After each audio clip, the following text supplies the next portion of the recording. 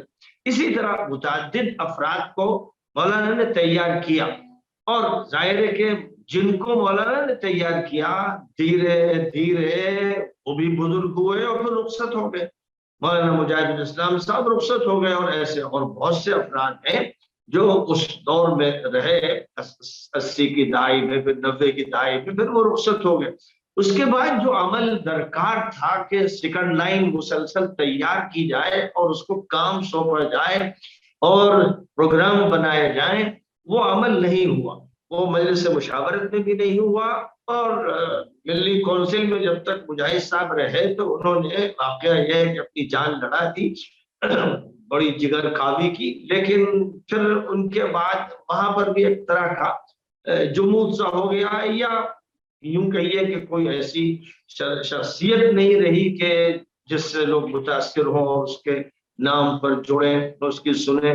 تو وہاں بھی ہوا۔ پرسنل لا بورڈ کا جہاں تک تعلق ہے، اس میں بھی بڑی کمزوری آ گئی، اور اس کا دائرہ پھر بہت محدود ہے۔ ہمیشہ اس کی طرف سے بات کہہ دی جاتی ہے کہ بھئی تمام دلی مسائل کے لیے پرسنل لا بورڈ نہیں ہے، اس کے لیے مجلس مشاورت، اس کے لیے ملی کونسل، اس کے لیے جمعیت العلماء، اس کے لیے جماعت اسلامی، اور پرسنل لا بورڈ کا دائرہ جو ہے وہ صرف آئینی قوانین کا ہے، نکاح، طلاق، خلا وغیرہ، اس دائرے سے وہ باہر نکلنے کے لیے تیار نہیں۔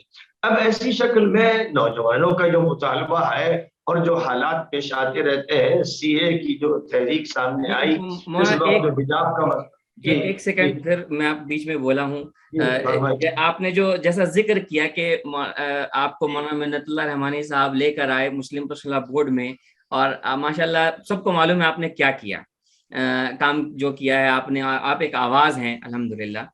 آج ہم دیکھتے ہیں یہی چیز کہ مسلم پرسنل، اگر ہم صرف مسلم پرسنل لا بورڈ کی بات کریں تو مسلم پرسنل لا بورڈ کے اندر یہ نہیں ہے کہ نئے خون کو لانے کی بات نہیں ہو رہی ہے، یا اگر آ رہے ہیں تو کوئی ایسا نیا خون نہیں آ رہا ہے جو کوئی جو کوئی ریزلٹ دے سکے، جو کوئی آؤٹ پٹ دے سکے۔ ہم تو اب یہی چیز آپ نے کیا، اور دوسری طرف ہم دیکھیں جو جس کو ہم کہہ سکتے ہیں کہ نوجوانوں کو ان کی حوصلہ افزائی کرنا آگے بڑھ کے، کہ اگر بزرگ اپنے بزرگ وہ اپنے نوجوانوں کی آگے بڑھ کے حوصلہ افزائی کریں گے اور ان کو آگے بڑھائیں گے۔ مجھے یاد ہے مولانا ابرار الحق صاحب رحمۃ اللہ علیہ میں کا ایک جملہ، ایک مرتبہ مولانا ابرار الحق صاحب رحمۃ اللہ علیہ کے یہاں اشرف المدارس سردوں میں خود وہاں پڑھا بھی ہوں، تو ہم لوگ بیٹھے ہوئے تھے، ان کی اثر کے بعد مجلس ہوتی تھی، تو ایک مرتبہ ایسا ہوا کہ کسی بچے نے کوئی ایسی بات کہی آگے بڑھ کے جو پوری محفل اٹھ کے دیکھنے لگی کہ مولانا کے سامنے ایک چھوٹا سا بچہ اس طرح سے کیسے بول گیا۔ مولانا نے ایک جملے میں وہ بات اس کو کہہ کے، اور وہ آج تک کے میرے ذہن میں بیٹھ گئی، ایک جملے میں بات کہہ کے اس خوبصورتی سے اس بات کو ختم کیا۔ انہوں نے کہا کہ دیکھو یہی نوجوان ہے جو آگے چل کے بزرگ بنیں گے۔ جی تو وہ آج یہ چیز ہم لوگ کہیں دیکھتے نہیں ہیں۔ اس کا نتیجہ ایک ہے کہ جو خاص طور پہ دیندار پس منظر کے، جو اہل دین پس منظر کے جو نوجوان ہیں، ان میں ایک عجیب طریقے کی مایوسی ہے۔ تو اس مایوسی کو اس سلسلے میں میں یہ بات عرض کروں گا کہ جب سی اے کی تحریک چل رہی تھی تو مسلسل میں نے صدا لگائی کہ علی گڑھ مسلم یونیورسٹی، جامعہ ملیہ، دیوبند، ندوۃ العلماء جیسے اداروں کے جو طلباء ہیں، خاص طور پر جو فارغ ہو چکے ہیں، اب ان کا ایک ایسا مجموعہ ہونا چاہیے جو آپس میں اتفاق کرے، سمجھدار اور ذہین جو فارغین ہیں ان اداروں کے، اور اسی طرح اور دیگر ادارے بھی پھر شامل ہوتے چلے جائیں گے، یہ ایک نئی قیادت کو وجود میں لائیں۔ اور مسلسل اس کے لیے نہ صرف بات کی، میں اس کے لیے دلی گیا اور دلی میں بعض نوجوانوں کو بلایا بھی اور ان سے اس وقت یہ بات کی، اور کیونکہ اس وقت یہ مسئلہ بھی چل رہا تھا کہ سی اے کے موضوع پر حکومت کے ذمہ داروں سے بات بھی کرنی ہے، تو میں نے یہ کہا کہ بھائی آپ لوگوں کے درمیان سے ایک قیادت وجود میں آئے اور میں کم از کم ایک ملاقات کرانے کی ذمہ داری لیتا ہوں تاکہ ایک اعتبار پیدا ہو اور اس کے بعد پھر دھیرے دھیرے ایک نوجوان قیادت تشکیل پائے.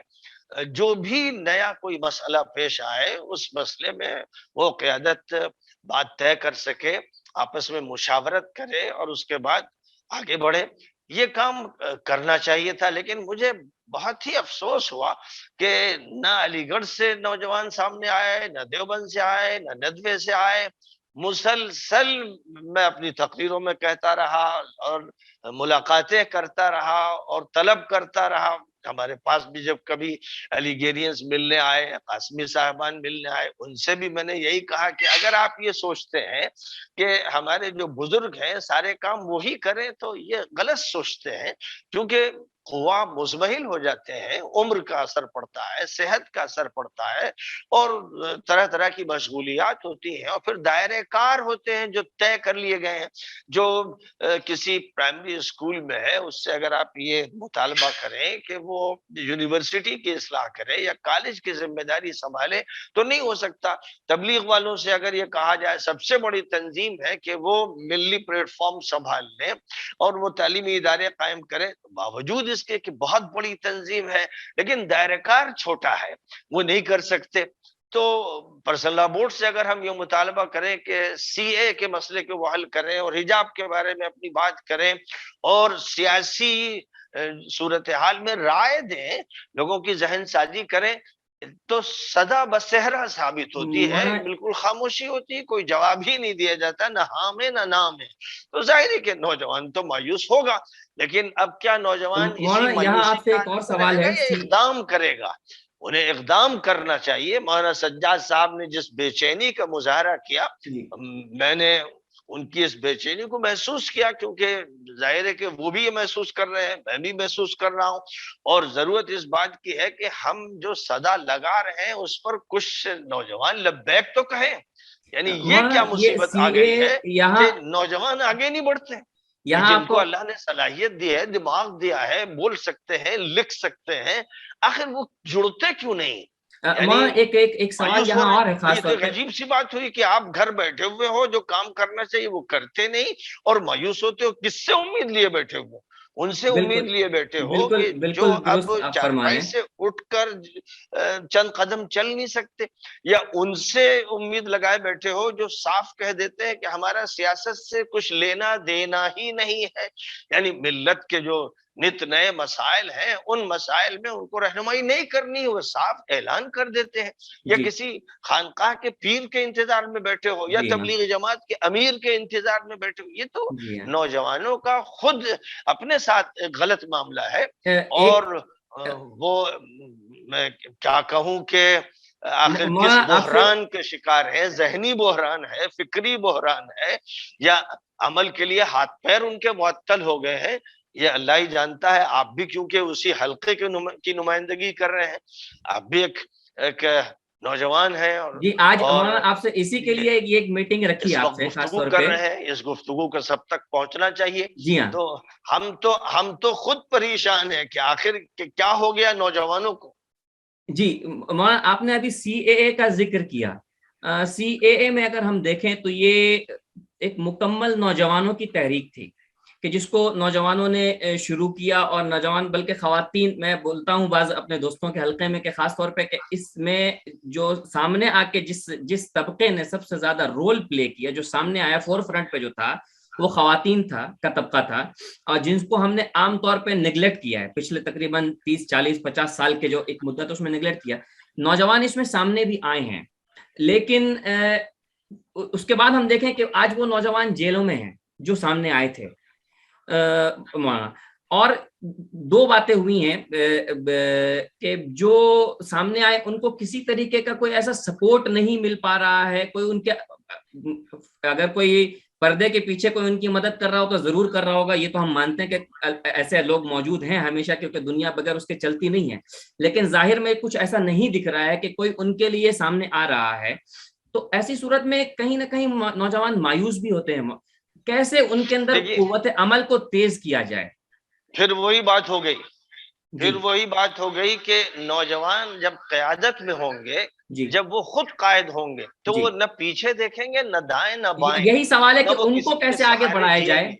وہ یہی جو آپ سے فیصلہ سوال ہے، اس کریں پہ گے روشنی ڈالیں اپنے اگر۔ بلبوتے پر کریں گے، اگر ان پر زیادتی ہوگی تو اس کا مقابلہ کریں گے، ان کا رابطہ وکیلوں سے بھی ہوگا، ان کا جی رابطہ اہل خیر سے بھی ہوگا، جو جی میدانی کام ہوتا ہے جس طرح تنظیموں نے کیا ہے، جو جی تنظیمیں بزرگ ہو گئی ہیں اور جن تنظیموں سے توقعات قائم کی جا رہی ہے اور وہ ان توقعات پر پوری نہیں اتر رہی ہیں، اب نوجوان جب سنبھالیں گے تو ماضی میں وہ نوجوان تھے جو آج بڑے ہیں اور ذمہ دار ہیں، اسی طرح یہ نوجوان جب کام سنبھالیں گے تو اس کام کو اس طرح سے طے کرنا ہے کہ یہ کام کس لائحہ عمل کے تحت ہوگا، اس کام کی فنڈنگ کیسے ہوگی، اس کام کا ٹارگٹ کیا ہوگا، کہاں تک جانا ہے، کس طرح جانا ہے، کہاں آگے بڑھنا ہے، کہاں پیچھے ہٹنا ہے، کب مشورہ کرنا ہے، کون اہل شورا ہوں گے، یہ باتیں نہیں تھی۔ زیادہ تر یہ ہوتا ہے کہ جذبات میں آ کر کوئی تحریک شروع ہو جاتی ہے، اس کا کوئی منصوبہ نہیں ہوتا ہے، جس منصوبے کو لے کر چلنا ہے، 5 سال چلنا ہے، 10 سال چلنا ہے، ایک منصوبہ ہو، اور وہ ظاہر ہے کہ منصوبہ ایسا ہونا چاہیے جس میں دماغ بھی پوری طرح شامل ہو اور دل بھی پوری طرح ہو اور جسم بھی متحرک و فعال ہو۔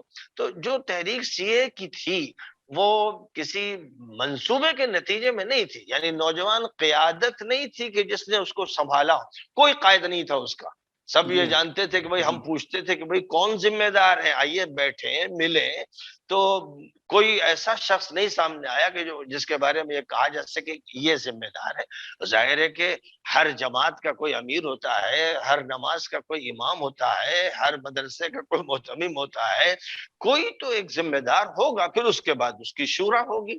تو یہ صورتحال نہیں ہوئی، نوجوان جذبات میں اٹھے۔ آج بھی ہماری جو طالبات رہی اور جو خواتین ہیں انہوں نے جس طرح اپنی اسلامیت کا مظاہرہ کیا، حمیت کا مظاہرہ کیا حجاب کے مسئلے پر، وہ بہت قابل قدر ہے، لیکن آخر کیا کوئی عورتوں کی قیادت تیار ہو گئی ہے اور اب یہ قیادت اپنا کام کرے گی؟ جب کوئی مسئلہ اٹھے گا کسی نوعیت کا عورتوں کے مسائل میں سے تو پھر وہ قیادت اسے سنبھالے گی اور ہر لڑکی، ہر طالبہ اس قیادت سے رجوع کرے گی۔ یہ نہیں ہوا ہے۔ جی ہم لوگ، یعنی میں یہ صدا لگا رہا ہوں، مولانا سجاد صاحب بھی غالباً یہی چاہتے ہیں، تو ظاہر ہے کہ بھائی ہم تو پکار رہے ہیں کہ بھائی جو بھی قیادت بنی ہو یا بنانی ہو وہ سامنے آئے، تو ہم لوگ جو ان کے ساتھ تعاون کر سکتے ہیں تعاون کریں، لیکن صورتحال اس طرح کی نہیں بن پائی ہے، ابھی بھی وہ خلا موجود ہے، اسی خلا کو پر کرنا ہے۔ مولانا بہت جزاک اللہ خیر، بہت خوبصورتی سے آپ نے یہ بات بتائی کہ نوجوانوں کو آگے آنا ہوگا۔ ہم لوگ دیکھ رہے ہیں کہ آج سوشل میڈیا پہ نوجوان غصہ نکال رہے ہیں، لیکن سوشل میڈیا کی دنیا سے باہر نکلنا ہوگا، یہ ورچوئل دنیا ہے، یہ ریالٹی نہیں ہے۔ جو آپ نے کہا یہ بہت واضح میسج تھا۔ ایک خاص طور پہ یہاں پر ایک آپ سے سوال ہے، چونکہ ہم لوگ اب وقت شارٹ ہوتا جا رہا ہے ہمارا، تو میں چاہوں گا کہ آپ اور جتنا اس کو جو ہے مطلب جامع مانے، ہم اگر مدرسوں کے اصطلاح میں بولیں اور آپ بنا دیں تو زیادہ اور بہتر ہوگا، کہ کس طریقے سے نوجوانوں کو منظم کیا جائے۔ جو سب سے زیادہ جو کمی محسوس ہوتی ہے اس وقت وہ یہ ہے کہ قوت عمل ہی نہیں ہے۔ لوگ آئیڈیا ہے دماغ میں بہت ساری چیزوں کا، لیکن وہ ایسا آئیڈیا ہے کہ جو شاید کوئی آپ زمین پہ لا کے اس کو نافذ نہیں کر سکتے، بس وہ ایک جذباتی قسم کی باتیں ہیں۔ تو ہم کس طریقے سے نوجوانوں کو اس جذبات کی دنیا سے نکالیں اور ان کو کیسے آگے بڑھائیں؟ اگر آپ مختصراً اس پہ کچھ روشنی ڈال دیں۔ اس کے بارے میں میرا یہ کہنا ہے کہ جیسے ابھی آپ نے کہا کہ جن حالات کا میں نے تذکرہ کیا ان حالات کو تو بھائی پڑھ رکھا ہے ہم لوگوں نے، کتابیں موجود ہیں اور ابھی بھی کچھ ایسی شخصیات ہیں جن سے بہت سی معلومات قریب کے ماضی کی جا سکتی ہے، اور ظاہر ہے کہ ایک مسلمان اور اگر وہ مدرسے میں پڑھا ہوا ہے یا جس نے اچھا مطالعہ کیا ہے وہ تو 1450 سال کی تاریخ کو جانتا ہے جی کہ نبی اکرم صلی اللہ علیہ وسلم نے مکہ مکرمہ میں کیا کیا، مدینہ منورہ میں کیا کیا، خلافت راشدہ میں کیا ہوا، آگے کے دور میں کیا ہوتا رہا، یہاں تک کہ بالکل آخری دور میں آ جائیے تو جو تحریکات اٹھی ہیں، شیخ الہند کی جو تحریک اٹھی اور جمیعۃ العلماء کا جو قیام ہوا، پھر آگے کے دور میں مجلس مشاورت کا قیام ہوا اور مسلم فیصلہ بورڈ کا قیام ہوا، یہ ایک تاریخ ہے۔ ظاہر ہے کہ ہمیں تاریخ کو عبرت کے لیے پڑھنا ہوتا ہے. ہم تاریخ کو سمجھے اور کچھ ایسے نوجوان ذہین قسم کے باصلاحیت نوجوان جو اس کو پڑھیں, اس سے اخذ کریں اور اس کے بعد اپنے کو منظم کریں, اب اپنی ایک نئی جماعت تشکیل دیں. نئی جماعت کا مطلب یہ نہیں کہ جماعتوں میں کوئی اضافہ کریں, بلکہ جہاں تک جماعتیں پہنچی ہیں اب کام کو آگے بڑھنا چاہیے. اگر ان کی طرف سے کام آگے نہیں بڑھ رہا ہے تو تین فارغین علی گڑھ کے لیجئے اور 3 جامعہ ملیہ کے اور 3 دیوبند کے اور 3 ندوے کے اور 3 جامعہ عثمانیہ کے. مثلا ابھی میں یہ کہتا ہوں کہ کوئی بھی ایک فرد ہو جو یہ ذمہ داری لے لے کہ بھائی وہاں جا کر ڈیرا ڈالتے اور بات کرے, اور جو دیگر طلبہ کی نگاہ میں بھی اچھے ذہین اور جن پر اتفاق کیا جا سکتا ہے ایسے نوجوان ہو, وہ ایک ایک ادارے سے جمع ہو جائیں اور پھر کہیں پر بیٹھ کر وہ مشورہ کر لیں. اس مشورے میں جن کو چاہیں وہ شریک کریں, جن پر ان کا اعتماد ہو ان سے بھی رائے لے لیں اور اپنی جو آراء ہے پیش کریں, اور اس کے بعد ایک منصوبہ وضع کر لیا جائے. ایک ایسا منصوبہ جس کا مختلف موضوعات سے تعلق ہو, دعوت سے بھی تعلق ہو, تعلیم سے بھی تعلق ہو, معاشیات سے بھی تعلق ہو, سیاسیات سے بھی تعلق ہو, جدید ٹیکنالوجی اور میڈیا سے بھی تعلق ہو. جو موضوعات ہیں ان موضوعات پر صلاحیت پیدا کی جائے اور باصلاحیت افراد کو لیا جائے. پھر اس کے بعد اپنے حالات کا تجزیہ ہو کہ جن حالات کی طرف ہم اب تک پہنچے, کیوں پیدا ہوئے یہ حالات, اب ان حالات پر قابو پانے کے لیے ہمیں کیا مستقبل کا لاہ عمل تیار کرنا ہے.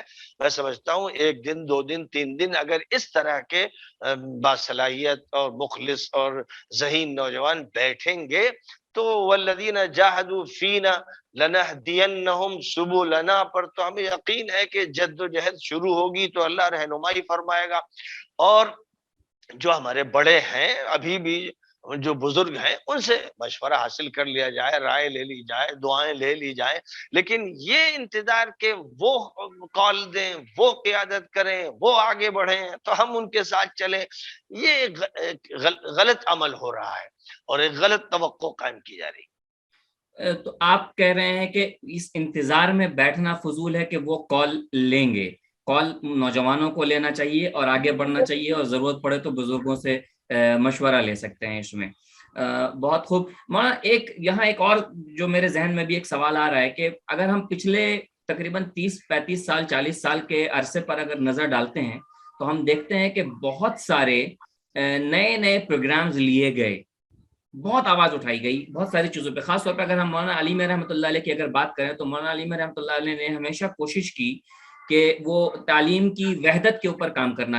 انہوں نے بہت زیادہ اس کی دعوت دی کہ تعلیم کو اکائی پیدا کی جائے اس کے اندر. اور میں نے باقاعدہ آپ کی کتاب پڑھی ہے جو آپ نے اس موضوع پہ لکھی ہے, نصاب تعلیم کے ہمارا نظام تعلیم کیا ہو, وہ کتاب بھی پڑھی ہے اور میں پڑھائی کے زمانے میں اس کو پڑھا تھا. مجھے بہت زیادہ اس سے انسیت ہے اور بہت صاف اور بہت واضح آپ کا جو نظریہ ہے اس موضوع پہ ہے. لیکن اور پھر ہم اس کے آگے بڑھتے ہیں, اگر ہم دیکھتے ہیں کہ اسلامک اسکولز کا بھی ایک سلسلہ شروع ہوا ہندوستان کے اندر. میں خود چونکہ 15 سال اسلامک اسکولز کے ساتھ رہا ہوں اور کام کیا ہوں تو مجھے اس کے اندر کے حالات معلوم ہے کہ کس طریقے سے اسلامک اسکولز کام کیے ہیں اور کر رہے ہیں. لیکن جو ہم دیکھ رہے ہیں اس وقت بھی کہ تعلیم میں کو ایک کرنے کی جس کو ہم کیسے کہتے ہیں کہ توحید کا جو نظریہ ہے تعلیم کی, اس کو ایک کرنے کا وہ آج بھی عملاً قائم نہیں ہو سکا. ہمارے جو ادارے ہیں, میں تھوڑا سا آپ سے خاص طور پہ اس معاملے میں سوال کروں گا کیونکہ آپ اس کے داعی رہے ہیں ہمیشہ اور آپ کی تحریروں میں تقریروں میں یہ باتیں آئی ہیں. آپ کا باقاعدہ ایک ادارہ ہے جامعہ سید احمد شہید, وہ اس کے اندر اس چیز کو آپ کس حد تک کے کامیابی کے ساتھ اپلائی کر سکیں ہیں, اور یہ کیوں نہیں ممکن ہو پا رہا ہے ہمارے یہاں. میں اسلامک اسکولز کے اندر بھی رہا ہوں, میں نے یہ چیز کو دیکھا ہے باقاعدہ. میں ایک اسکول کا نام لیے بغیر بتا رہا ہوں, یہ ہندوستان کا ایک ایسا ادارہ تھا کہ جس کی طرف تقریباً ممبئی میں تھا, اتنا اشارہ کر دے رہا ہوں, اور جس کی طرف ہندوستان کے سارے لوگ دیکھتے تھے کہ یہ ایک ماڈل اسکول ہو سکتا ہے. لیکن میں اس اسکول کے اندرونی حالات آپ کو ایسے بتا دوں کہ میں نے باقاعدہ وہاں میں عربی زبان کے اوپر ٹریننگ دیا کرتا تھا، تو مجھے بلایا گیا کہ آپ ٹیچرز کے ساتھ عربی زبان کو ڈسکس کیجئے کہ کیسے ٹیچرز اچھے طریقے سے پڑھا سکتے ہیں. میں نے جس چیز کو محسوس کیا، وہاں کے باقاعدہ ایک سینئر ٹیچر نے مجھے یہ بات کہی کہ اسکول کے اندر 2 پیرلل نظام چل رہا ہے، ایک مدرسے کا اور ایک اسکول کا، اور دونوں میں ویسی رستہ کشی ہے جیسا کہ باہر کی دنیا میں مدرسے اور اسکول کے اندر، یا اور صاف لفظ بولیں تو دیوبند اور علی گڑھ کے اندر جو رستہ کشی ہم لوگ دیکھتے ہیں تاریخ کے اندر. تو یہ کیوں نہیں ایسا ہو سکتا ہے؟ کیا وجہ ہے؟ اور آپ کا جو ادارہ ہے اس میں آپ کہاں تک کہ اس میں کامیاب ہوئے ہیں؟ تھوڑا اس پہ روشنی ڈال دیں مختصراً. دیکھیے، دارالعلوم دیوبند اور علی گڑھ مسلم یونیورسٹی یا پہلے جو اینگلو عربک کالج تھا، اس کے درمیان جو بعد پیدا ہوا تھا اس کو دور کرنے کے لیے اور برج بنانے کے لیے تحریک ندوۃ العلماء شروع کی گئی تھی. اور اس تحریک کو مولانا محمد علی مونگیری رحمۃ اللہ علیہ نے شروع فرمایا تھا، اور علامہ شبلی نعمانی کی اس میں شمولیت کے بعد اس بات کی پوری توقع تھی کہ واقعی اب یہ دونوں تعلیمی نظام بغل گیر ہو جائیں گے، ہم آہنگ ہو جائیں گے. لیکن حالات کچھ ایسے وہ پیش نہیں ہو آئے سکا. کہ مولانا شبلی کی متعدد جی تجویزیں اس وقت کے علماء نے قبول نہیں کی، جن میں جی ان کا سب سے زیادہ اصرار تھا کہ انگریزی زبان معیاری طریقے میں پڑھائی جائے، ہندی پڑھائی جائے، سنسکرت پڑھائی جائے، اور زبانیں تینوں داخل کی گئیں. لیکن حالات ایسے پیدا ہوئے کہ علامہ شبلی نعمانی کی تجویزوں سے پورا اتفاق نہیں ہوا، اور نوبت یہاں تک آئی کہ پھر شبلی نعمانی کو ندوہ چھوڑنا پڑا. تو اس لیے جو تجربہ ندوے کے ذریعے کیا جانا تھا وہ تجربہ ٹھیک سے ہو نہیں سکا. بہرحال مجھے اس بات کا شروع سے احساس رہا. میں نے مولانا مونگیری کی سیرت پڑھی، شبلی نعمانی کی پڑھی، سید سلیمان ندوی کی پڑھی، مولانا عبداللہ حسنی کی پڑھی، الحمدللہ ندوے کی تاریخ بھی پڑھی اور ان کی اہم شخصیات کو بھی پڑھا. اور اسی بنیاد پر کہ جو کام ندوے میں نہیں ہو سکا وہ اب ہم کو پھر الگ ہٹ کے کرنا ہے، کیونکہ وہاں تو ظاہر ہے کہ فیصلہ ہمارے ہاتھ میں نہیں. تو جامعہ سید احمد شہید رحمۃ اللہ علیہ کا جب ہم نے قیام کیا تو اس کو ایک یونیورسٹی کے نقطۂ نظر سے قائم کیا کہ ہم یہاں پر وحدانی نظام تعلیم کو برپا کریں گے. لہذا وہاں کلیت الشریعہ بھی ہوگا، اور اسی کے ساتھ ساتھ سائنس کی فیکلٹی بھی ہوگی، اور طبیہ کالج بھی ہوگا، تو فارمیسی کالج بھی ہوگا، اور ایک جامع نظام. ظاہر ہے کہ اس طرح کے کالجز تو علی گڑھ مسلم یونیورسٹی کیا میں بھی عملاً ہے، مولانا انڈیا میں بھی ہے، عملاً اور ہم کو اس میں جو کتنی کامیابی ملی ہے؟ ہوا یہ کہ جی حکومت کا جو نظام ہے جی وہ نظام اتنا حاوی ہو گیا کہ جو مقاصد تھے ان اداروں کے قیام کے، سر سید کے ذہن میں جو مقاصد تھے، اور ادھر حضرت شیخ الہند اور مولانا محمد علی جوہر کے ذہن میں جو مقاصد تھے وہ پورے نہیں ہوئے، اور مداخلتیں بڑی نقصان دہ ثابت ہوئی. اب ہماری بھی پہلے دن سے یہی جدوجہد رہی کہ ہم اچھی طرح سے زبانوں کو پڑھائیں، انگریزی زبان کو پڑھائیں، ہندی کو پڑھائیں، عربی بھی اچھی طرح پڑھائیں. ساتھ ہی ساتھ سائنس کو ہم نے NCERT کا جو نصاب ہے وہ اپنے یہاں عالمیت کے درجے تک نافذ کیا. اسی طرح میتھ کا جو نصاب NCERT کا ہے سرکار سے منظور شدہ، وہ نصاب بھی اپنے یہاں نافذ کیا. صرف یہی نہیں بلکہ لیبورٹری بھی قائم کی تاکہ صرف تھیوری نہ رہے بلکہ پریکٹس بھی ہو. طلبہ سائنس نہ صرف پڑھیں بلکہ سائنس کا تجربہ کریں. تو تو لیبورٹری کو بھی قائم کیا. اور دھیرے دھیرے میرے ذہن میں یہ بات ہے کہ سائنس پر خاص طور پر محنت کی جائے، ٹیکنالوجی پر محنت کی جائے. پھر طبیہ کالج بھی میں نے قائم کیا کہ جو طبی تعلیم مسلمانوں نے یورپ کو عطا کی تھی اور جس کو دھیرے دھیرے مسلمانوں نے فراموش کر دیا اور انگریزوں نے پھر اس پر قبضہ کر لیا اور ایلوپیتھی کی شکل میں اس کو پوری دنیا میں پھیلا دیا. اور جو یونانی میڈیکل تعلیم تھی، جو اصل اور اساس تھی، اس کو جو ترقی ملنی چاہیے تھی وہ نہیں ہوئی. میرا مقصد یہ تھا کہ مسلمانوں نے جو کنٹریبیوشن کیا ہے اور اسپین میں جو انہوں نے ادارے قائم کیے تھے مولانا ان کو دھیرے دھیرے آگے بڑھائیں اور نئے تجربات کریں. اور ایلوپیتھی اور طب دونوں کے درمیان جو بود ہے وہ دور کریں, ایک برج قائم کریں جس سے جدید و قدیم میں اتفاق پیدا ہو. اسی کے ساتھ ساتھ دیگر جو عصری ادارے ہیں بھی قائم کیے جائیں.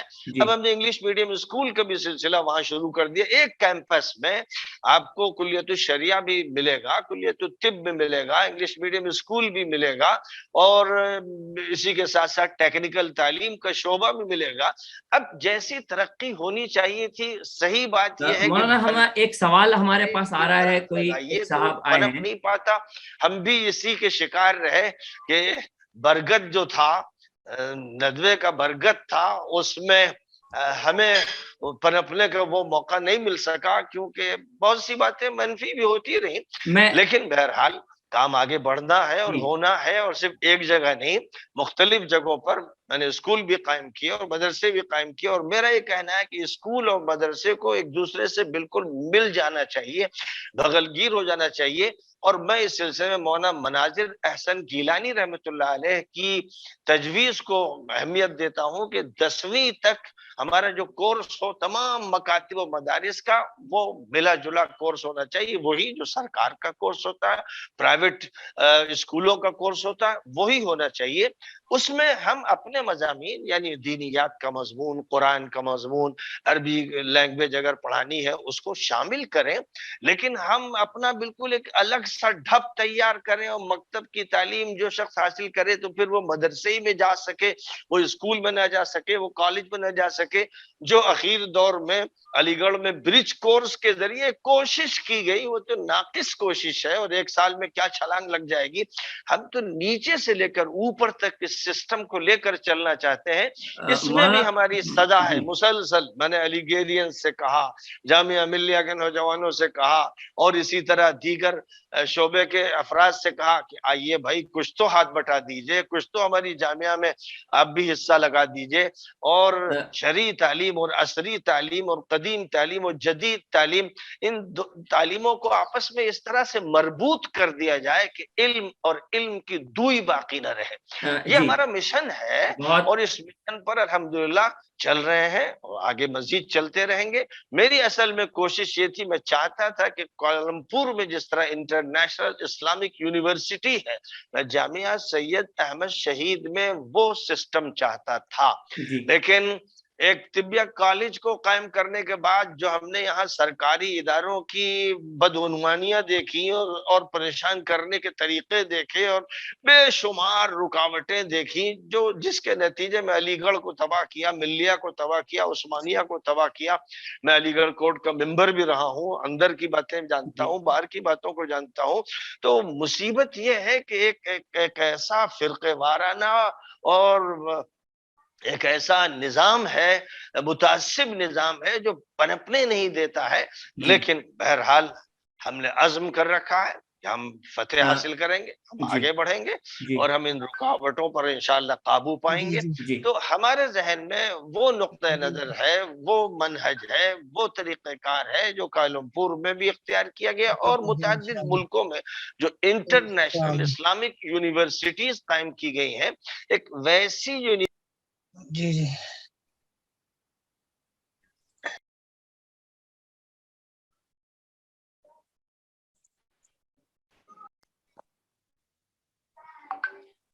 آئی تھنک مولانا آپ کی آواز میوٹ پہ چلی گئی ہے شاید.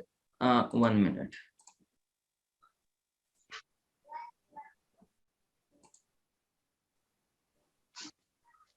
صاحب بھائی آپ انمیوٹ کر دیں. ہاں میں انمیوٹ ہی کر رہا ہوں ایکچولی, میں یہاں سے ڈال رہا ہوں آسک ٹو انمیوٹ. ہاں مولانا معذرت کے ساتھ کہ چونکہ اب ہم لوگ بہت وقت ایک دم آخری مرحلے کے اوپر آ گیا ہے, آپ کی آواز بھی بیچ سے میں شاید میوٹ ہو گئی تھی.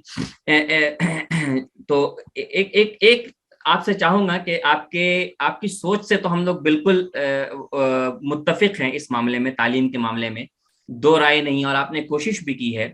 آپ سے چاہوں گا کہ آپ اگر صرف 1-2 لفظ میں اس سوال کا جواب دیں کہ آپ نے جو کوشش کی ہے اس میں آپ کو اگر 1 to 10 کے اگر ریشیو میں اگر آپ خود کو یہ کریں گے, ریٹ کریں گے, تو آپ کتنا نمبر دے سکتے ہیں اس کوشش کو کہ کس حد تک اس کو کامیابی ملی؟ صرف ایک یا دو لفظوں میں. میں نے جو بات تفصیل میں آپ سے سے چاہتا ہوں کہ کی، آپ اس کو صرف ایک دو لفظوں میں اگر بتائیں. ابھی جو میں نے آپ بات کی تفصیل کے ساتھ کی اس میں آپ کوششوں سے بتا رہے ہیں اور کچھ آپ بات کی کٹ گئی تھی، مجھے اس کا جی اندازہ نہیں ہوا، جی لیکن بہرحال ایک جامع نظام تعلیم کو لے کر چل رہے ہیں. جی نبیت العلماء میں جی 1984 میں جو جی نصاب تعلیم و نظام تعلیم پر جی کانفرنس ہوئی تھی، اس میں بھی اللہ کے فضل سے میں ہی پیش تھا، اور میں نے بالکل اس پر ایک کتاب بھی شائع کی جو اہم ترین مقالات تھے. اور پھر اپنے یہاں 2002 میں ہم نے ایک انٹرنیشنل کانفرنس تعلیم کے موضوع پر کی، اس کے بھی نتائج حاصل ہوئے اور فائدہ ہوا. اور جی اب ہم لوگ ابھی 15 تاریخ کو، اسی مارچ کی 15 تاریخ کو ایجوکیشن پر ایک پروگرام کر رہے ہیں. اس میں بھی جی بہت سے ماہرین تعلیم کو بلا رہے ہیں، اور ہم یہ سمجھتے ہیں کہ ہم نے نصف کامیابی حاصل کر لی ہے. جزاک اب اللہ خیر. نصف کامیابی ابھی جی ہمیں اور حاصل کرنی ہے. جی رکاوٹیں ہیں، بہت سی نوعیت کی رکاوٹیں، لیکن جی یہ رکاوٹیں دھیرے دھیرے انشاءاللہ قابو میں آئیں گی، اور اللہ تعالیٰ فتح نصیب فرمائے. ٹھیک ہے. میں اب فلور کھولنا چاہتا ہوں، اوپن کرنا چاہتا ہوں ڈائریکٹ جو پارٹیسپینٹس ہیں ان کے لیے. اور مجھے کچھ آپ سے سوال نہیں کرنا، ایک سوال اور تھا لیکن نہیں ہو سکا. ہم انشاءاللہ اللہ نے چاہا آپ سے اور مشورہ لیں گے، آپ سے اور اجازت لیں گے، اور اگلی نشستیں اگر کرنے کی نوبت آئی تو بالکل کوشش کریں گے کہ ان کو منعقد کیا جائے. لیکن اب میں فلور اوپن کرنا چاہتا ہوں جو پارٹیسپینٹس ہیں. میں بہت دیر سے دیکھ رہا ہوں بلال حسین صاحب کوئی ہیں جنہوں نے ہینڈ ریز کیا ہے. تو بلال صاحب پلیز آپ پہلا اپنا سوال رکھیں، اس کے بعد باقی جو حضرات چاہیں وہ ضرور رکھیں. مولانا سے میرا سوال ہے. السلام علیکم مولانا. وعلیکم السلام.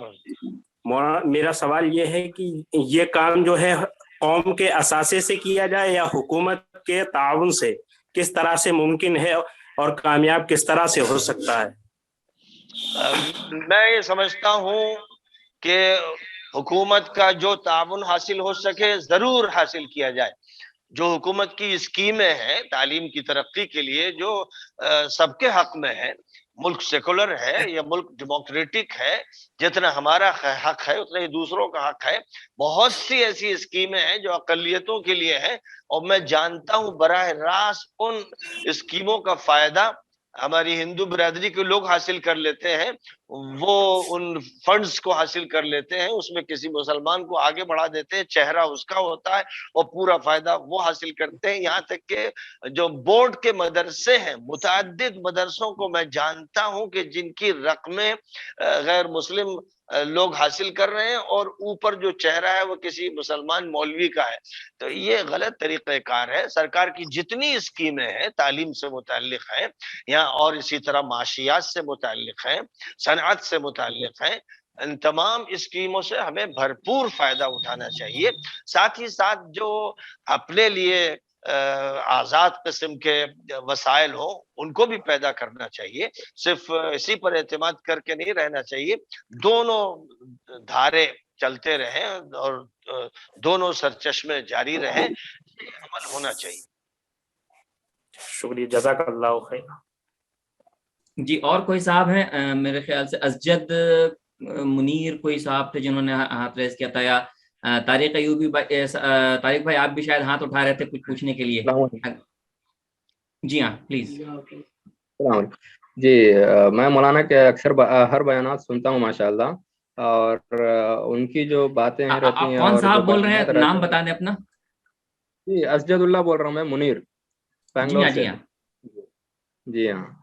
تو میرا مولانا سے بس ایک سوال ہے کہ الجھن کبھی کبھی ہو جاتی ہے کہ کیا حق ہے کیا نہ حق ہے، اس میں کشمکش میں پڑ جاتا ہوں.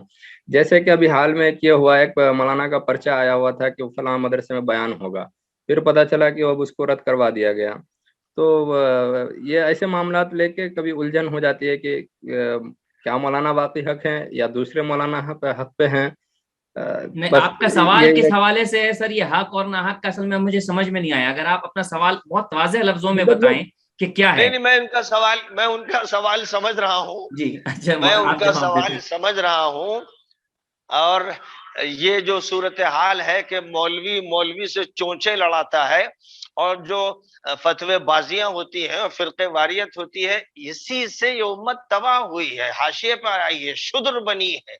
یہ مسلمانوں کا مرض ہے، یہ کینسر ہے، یہ ایڈز کا مرض ہے جو ان کو لگا ہے.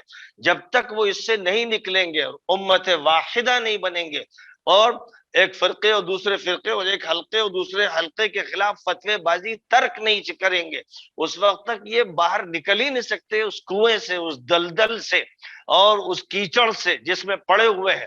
اور اس کے ذمہ دار وہ ناقص مولوی ہیں، بگڑے ہوئے فتنہ پرور مولوی جو فتنے کھڑے کرتے ہیں، کس کو روک دیں، کس کی ٹانگ کھینچ دیں، کس کی پگڑی اچھال دیں. تو بہرحال ہم لوگ تو ظاہر ہے کہ ایسے لوگوں سے اوپر گزر جاتے ہیں. وَإِذَا خَاطَبَهُمُ الْجَاهِلُونَ قَالُوا سَلَامًا. یہ جاہل اور نادان اور فتنہ پرور لوگ ہیں تو بس بھائی سلامتی یہ کہہ کر آگے بڑھ جاتے ہیں. اللہ کا فضل ہے کہ میری تو کوشش ہے، میں تو ترکی اور پاکستان اور ایران اور افغانستان، میری کوشش ہے کہ ان سب کے درمیان مضبوط اتحاد ہو، اور اللہ کے فضل سے ہوا. اور اس وقت ایک بلاک بنا ہے. ایک بلاک یہ ہے جس کو فسطاط ایمان قرار دیا جا سکتا ہے، اور ایک بلاک ہے بدماش مجرم آل سعود کا، آل نہیان کا، سی سی کا اور اسرائیل کے ایجنٹوں کا. یہ فسطاط النفاق ہے، فسطاط کفر ہے. اب بہت سو کو یہ بات کھلتی ہے، جو مولوی ان کے تلوے چاٹتے ہیں، ان کا پیسہ لیتے ہیں، درہم سے پلتے ہیں، دینار سے پلتے ہیں. یہ مجرم مولوی فتوی بازی کرتے ہیں. اس لیے میں نے بار بار بتایا کہ ان کو پہچان لو، یہ اسرائیل کے بالواسطہ ایجنٹ ہیں، ان سے اپنے کو دور رکھو. حق بالکل واضح ہے، کیونکہ حق قرآن سے معلوم ہوتا ہے اور حدیث سے، فلاں مولوی کے قول سے نہیں، کسی کے فتوے سے نہیں، اور کسی کے ملفوظ سے نہیں، نہ کسی پیر سے، نہ دستگیر سے، نہ فقیر سے. یہیں سے امت بگڑی ہے. اور فرمایا گیا ہے وَاعْتَصِمُوا بِحَبْلِ اللَّهِ جَمِيعًا وَلَا تَفَرَّقُوا. اللہ کی رسی کو سب لوگ مل کے مضبوطی سے پکڑ لو اور فرقوں میں مت بٹو. اور وَأَنَّ هَذِهِ أُمَّتُكُمْ أُمَّةً وَاحِدَةً، یہ امت ایک امت ہے. میں صدا لگا رہا ہوں، میں کہتا ہوں ایکتا اور اتحاد، سنیوں میں، شیعوں میں، بریلویوں میں، دیوبندیوں میں، اہل حدیث میں، حنفیوں میں، ان کو ایک بننا ہے. فرقے ختم کرنے ہیں، فرقوں کا کوئی جواز نہیں ہے. اور جو فرقوں میں بٹا ہوا ہے اور فتوے نکال کے لاتا ہے اور بھڑکاتا ہے اور اشتعال پیدا کرتا ہے، وہ مجرم اور خبیث انسان ہے. وہ مولوی ایسا ہے کہ نوجوانوں کو چاہیے کہ اٹھا کے پھینک دے کسی کوڑے دان میں. جس دن وہ یہ کریں گے اس دن وہ آزاد ہو جائیں گے، اور اس دن پھر مسئلہ قیادت کا باقی نہیں رہے گا. مولانا ایک آخری بات یہیں پر اسی چیز پہ کہ یہ جو فرقہ واریت، یہ نوجوان جو مدرسے سے جو فضلہ ہیں، آپ کو لگتا ہے کہ کیا یہ لوگ یہ کام کریں گے؟ میں یہ سمجھتا ہوں کہ مدرسوں کے نوجوانوں میں بڑی تعداد وہ ہے جو آج ہماری اس بات کو سن رہی ہے، جو ہمارے ساتھ کھڑی ہے. سب کو معلوم ہے کہ ندوے میں ایک فتنہ بعض مولویوں نے اٹھایا تھا، تو ہزاروں طلبہ میرے ساتھ کھڑے تھے اور آج بھی وہ میرے ساتھ کھڑے ہیں. اور اسی طرح دیوبند کے بھی اکثر طلبہ میرے ساتھ کھڑے ہیں. وہ ظاہر نہیں کر پاتے، انہیں نکال دیا جائے گا، انتظامیہ برداشت نہیں کرے گا. ایک آخری سوال کوئی صاحب چاہ رہے تھے، لیکن یہ جو جرائم کیے جا رہے ہیں امت کو توڑنے اور پھاڑنے کے، یہ انشاءاللہ ختم ہو جائیں گے. اور نئی قیادت سامنے آئے گی تو لوگ ان سے دستبردار ہو جائیں گے. اور پھر یہی کوشش ہوگی کہ بھئی جو بھی تفریق کی بات کرے اس کو راستے سے ہٹا دیا جائے. جی جزاک اللہ خیر. ایک آخری سوال کوئی صاحب کہہ رہے تھے، اس کے بعد ہم انشاءاللہ یہ نشست کے اختتام تک پہنچیں گے. جی بالکل شارٹ میں کر لیجئے جو پوچھنا ہے آپ کو. ہلو جی جی ہاں مولانا سے ایک تعلیم کے تعلق سے ایک سوال ہے، جی جلدی سے شارٹ میں کر لیں.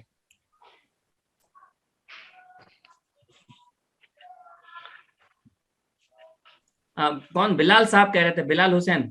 جی مولانا، میری آپ سے درخواست ہے کہ آپ نے ملک کی بڑی خانقاہوں درگاہوں کے دورے کیے ہیں، وہاں کی آپ سے ملاقاتیں ہوئی، پروگرام ہوئے، اور ایک بڑی تعداد خانقاہوں کی درگاہوں کی سجادہ نشین حضرات کی ایسی ہے جن کے پاس ابھی خزانے ہیں درگاہوں کے نام پر.